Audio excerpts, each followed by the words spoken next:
But just as we were finishing with the 13 Mustang GT rebuild, our friends over at Nico Brothers, Michael and Ivan, sent us a little package with their sticker from their shop.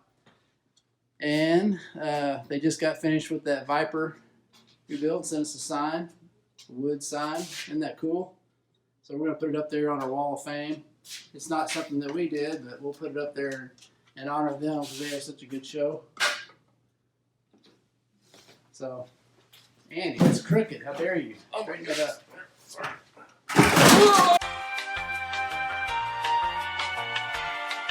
So there's our Viper sign from Nico Brothers.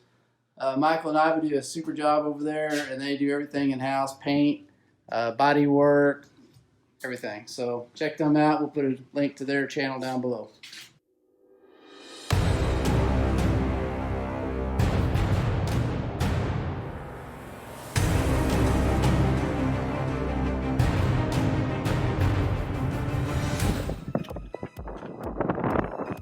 Alright, as you can see, the terrain is licensed and ready to go.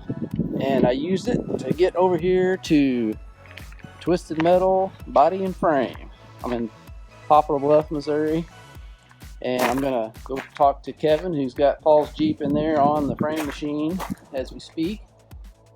And he's a super nice guy. You'll get to meet him here in just a minute. And he's just going to kind of explain to us what we're doing. And hopefully we get to see some pulls. Alright, so there's the Jeep.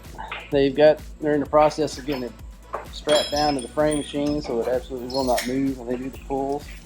And then you can really see how far over it's pushed from this angle. It'll be interesting to see how it works here. Kevin, and you pronounce it Knoppy. Knoppy. Yeah, with Twisted Metal Body and Frame. Body and Frame in Poplar Bluff, Missouri. So he's the mastermind behind getting this thing straightened back out. We're basically, the whole front end's over, I don't know, it looks like probably about 4 inches. Pretty bad. I mean, it's back, bent back by the engine. It's got a few kinks in it. We've got it all anchored down, so we're going to try to get a pull on it, start taking some measurements, start getting it straight to where we can start hanging some sheet metal on it, and just kind of go from there. So the way you start out is you measure diagonally across the top of the engine and see if it's square. Yeah, you kind of want to get a cross measurement on your frame too, just to kind of get a visual of how far out it is, and basically just kind of measure as you go until basically everything's square. I do have another Jeep here that we're going to take measurements off of. I don't have a spec sheet on this one, so we're going to use that one. It's not damaged, so that should give us a pretty good idea where we need to be. So normally, if you don't have another vehicle there and you have some kind of spec sheets, I just call in for it, and they'll send me a diagram of everything on it. Huh. So. Okay, well, I'm going to set these up and do some time-lapse shots, and we'll get some pulls here in just a second.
It's like what, 60 or 70 years old, pretty much, that same design. Yeah.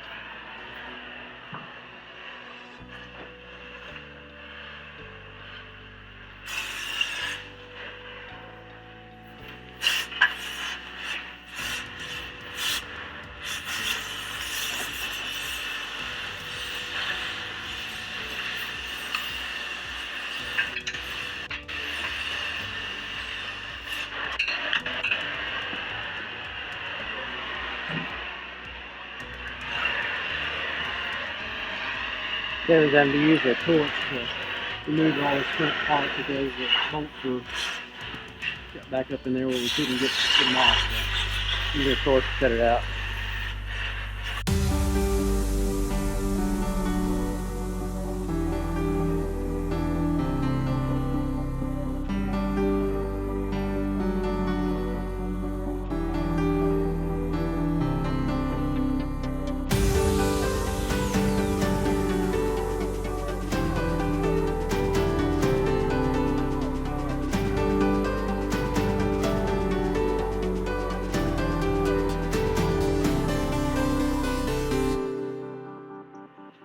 So we've got the top part off. Kevin's getting ready to cut this piece here so that he can pull them individually one at a time. He'll probably pull this side to where it needs to be and then pull the other side over to where to match it.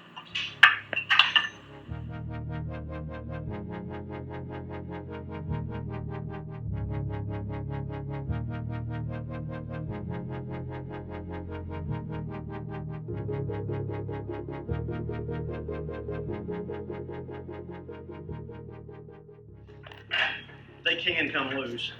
Huh. That way, if it breaks loose and comes flying, it'll drop. Okay. I'm sure you've had it happen before. About 50, 75 pounds worth of chains on it, it'll drop to the floor. Huh. When it comes off at 100 mile an hour. Yeah, yeah.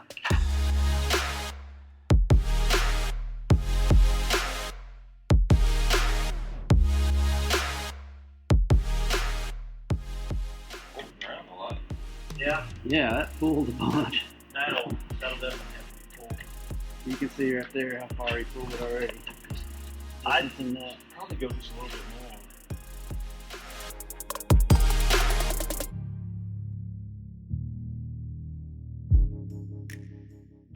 I'm probably not gonna push it. Probably gonna leave that.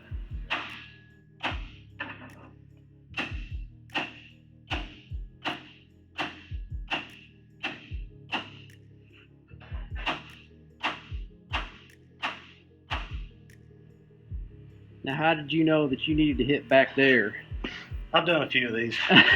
I know, but I mean, so that you basically, your stress is back there. Yeah, you're pulling here, and say wherever your tension is, it's pushing this way.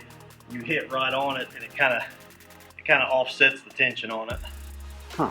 That way, because if you pull it and let off, it's more likely to go back. Yeah. If you tap around on all your stress points, it'll actually stay out further. Makes sense. This rail will actually have to pull past where it needs to go. That way, when we let off, it'll be where it's supposed to be, and we can probably heat this up, push it back where it needs to be, and just re-weld it. Okay. As you guys can see, Jeeps are a difficult animal. It's these long frames that are just kind of sticking out there in the middle of nowhere, and they can move a long way in an accident.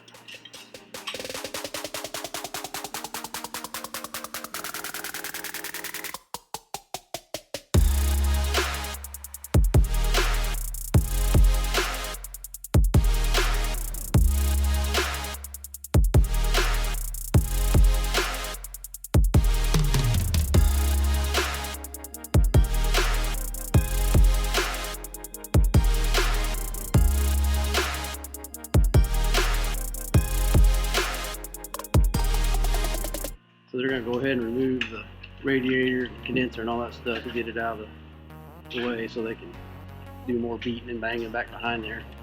It's just in the way.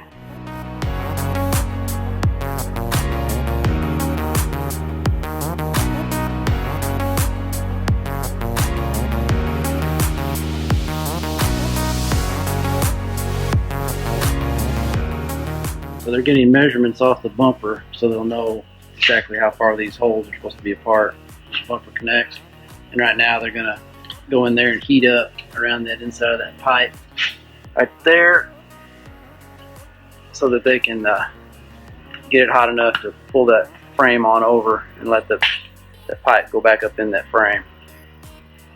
They think they got the radiator and stuff out of the way enough to where we're not going to have to break the AC lines, but we'll see.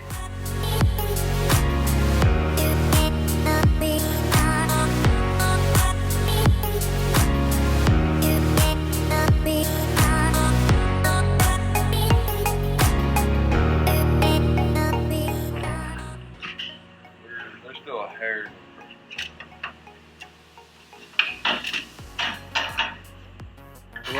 What was it supposed to be? Well,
we're gonna have to get a.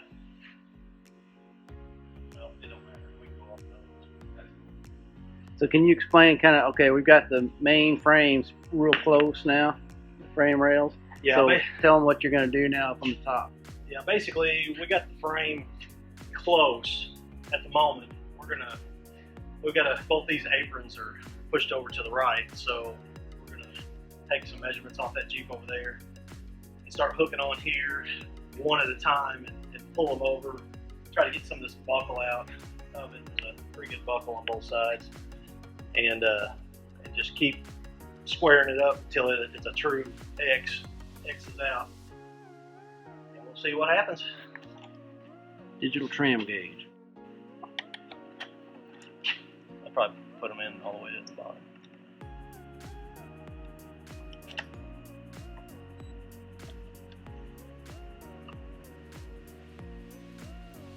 There. So we got right side is 0.290. And these things sometimes are never right on the dot.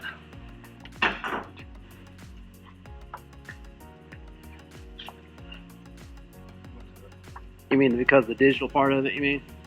Just the squareness of the vehicle. Oh. It's never, ever just right on the dot. So this is 0.304, so I mean, it's technically, there's like a tolerance, Mm-hmm. you know, basically.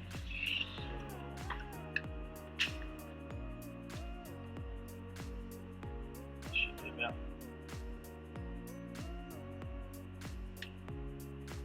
38.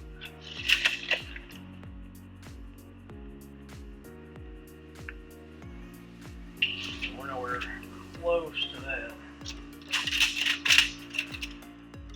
Just getting around about.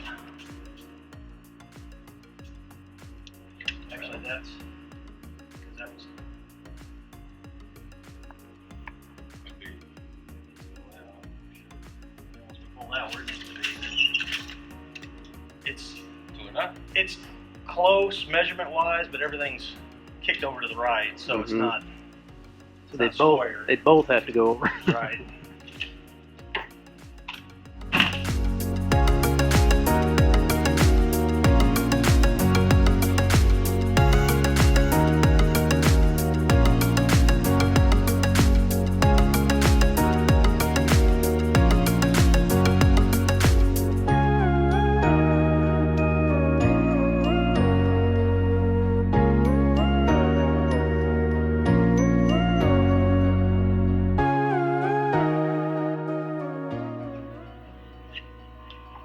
So the other side was 304, 320. So it's literally about a half inch off. Still need to.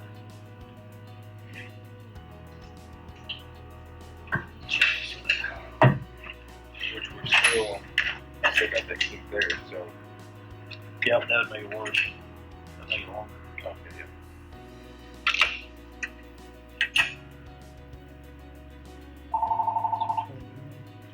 I think that side needs to go over.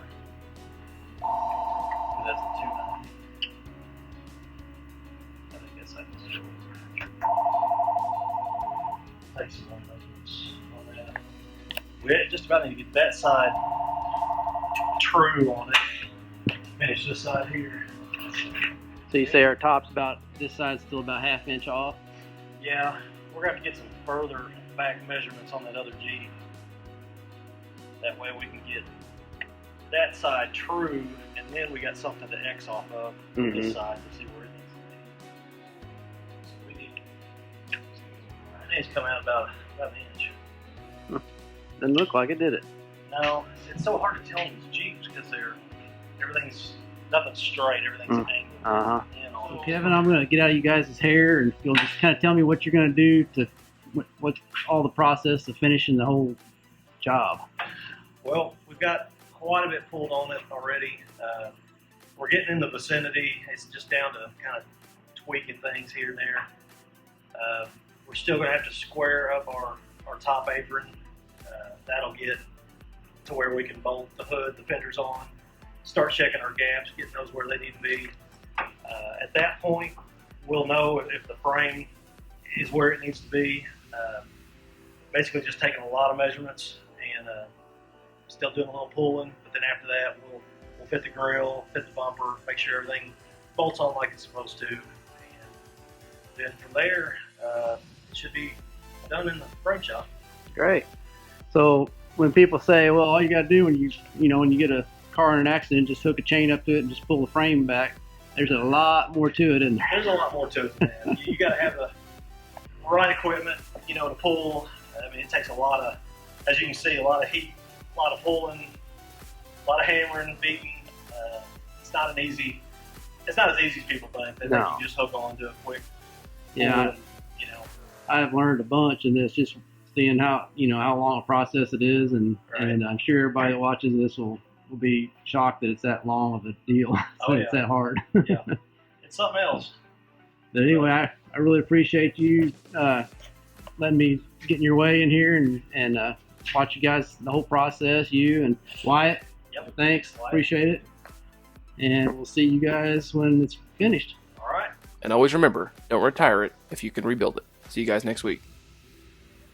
Thanks so much, guys, for tuning in and watching this week's episode of Rebuild It. Make sure you subscribe so you don't miss out on any awesome content. Have a good one.